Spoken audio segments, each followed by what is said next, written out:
দেখো এখন কি কুয়াশা হয়েছে। জয়ন্তপুর স্পোর্টিং ক্লাবের ময়দানে দেখো কি অবস্থা। হরিদাসপুর ব্রিজ থেকে ইস্কন মন্দিরের চিত্র। পাইপ স্টোন লাগিয়ে দিয়েছি। তা কেমন লাগছে ব্লাস্টারটা যাচ্ছে এখন। তা দেরি হয়ে গেল, 4:30 ট্রেন ধরবো, তো রেডি হয়ে জয়ন্তপুর বাজারের ব্রিজেও পড়ে দেখো এখন কি কুয়াশা হয়েছে। এখন ভোর 4:30 বাজে, ঘড়িতে এখন ভোর 4:30 বাজে। জয়ন্তপুর স্পোর্টিং ক্লাবের ময়দানে দেখো কি অবস্থা, কি কুয়াশা দেখো, চারিদিকে কি কুয়াশা ভর্তি।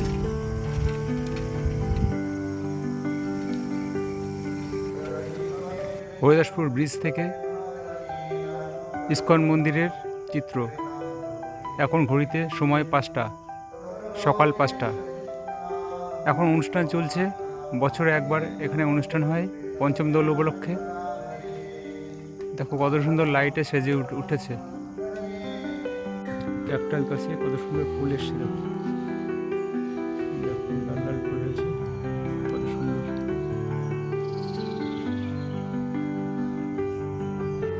এই দেখো বন্ধুরা, এই ব্লাউজটা বানিয়েছি। এটা হলো লেহেঙ্গার ব্লাউজ। এটা লেহেঙ্গার সাথে পরতে হবে, শাড়ির সাথে পরতে পারবে। দেখো হচ্ছে এটা নেটের ব্লাউজ, আর এখানে মানে ছোট ছোট চুমকি দিয়ে কাজ করা। আর এটা কত সুন্দর লাগে দেখতে। পিছনে দেখো গোল গোলা করে দিয়েছি আর পাইপিনে বসিয়ে দিয়েছি। আর সামনে দেখো সুই হেড করেছি, দেখতে ভালো লাগছে না? আর এই দেখো সামনেটা কত সুন্দর ডিজাইন করেছি, পরলে ভালো লাগবে। একটা বাচ্চা মেয়ে, বাচ্চা ঠিক না, 14-15 বছরের মেয়ে পরবে। আর হাতায় দেখো এই যে পাইপ স্টোন লাগিয়ে দিয়েছি। তা কেমন লাগছে ব্লাউজটা? খুব ভালো লাগছে না? আর এখানে এই লটকন বানিয়ে দিয়েছি। তা আর ব্লাউজটা কিন্তু প্যাডেড। ব্লাউজটা কেমন লাগছে তোমাদের?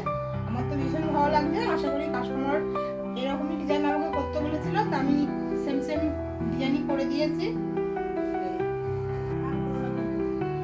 আর এই দেখো লেহেঙ্গা, লেহেঙ্গাটা কেমন লাগছে বলো তো? ভালোই লাগছে। এইভাবে পরবে, খুব সুন্দর লাগবে। পুরো ঘের ঘের লেহেঙ্গা।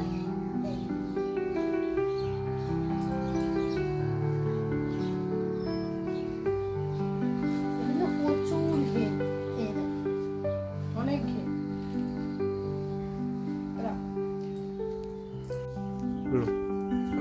রেডি হয়ে এখন ননদের বাড়ি যাচ্ছি। আগের দিন গেছিলাম বিয়েতে, তো সেদিনকে কোনো অনুষ্ঠান হয়নি। আজকে হচ্ছে কি বলবো, আজকে সেই এখানে রিসেপশন। ওরা নাতনি হয়, আমাদের নাতনি বিয়ে হয়েছে, তা অনুষ্ঠান হয়নি বলে আজকে রিসেপশন। তার জন্য আমরা যাচ্ছি এখন। তা দেরি হয়ে গেল, 4:30 ট্রেন ধরবো, তো রেডি হয়ে আমি আর ছেলেই যাচ্ছি। আর তোমার দাদা ভাইয়ের তো সময় নেই, ওজন যেতে পারছে না। টাটা। এই যে আসি। আজকের এই ভিডিওটা এখানে সমাপ্ত করছি। যদি ভিডিওটা ভালো লেগে থাকে তাহলে বন্ধুদেরকে শেয়ার করবে এবং লাইক, কমেন্ট, সাবস্ক্রিপশন করে পাশে থাকবে। আগামীকাল দেখা হবে নতুন একটা ব্লগে। সকলে ভালো থাকবে। Good bye.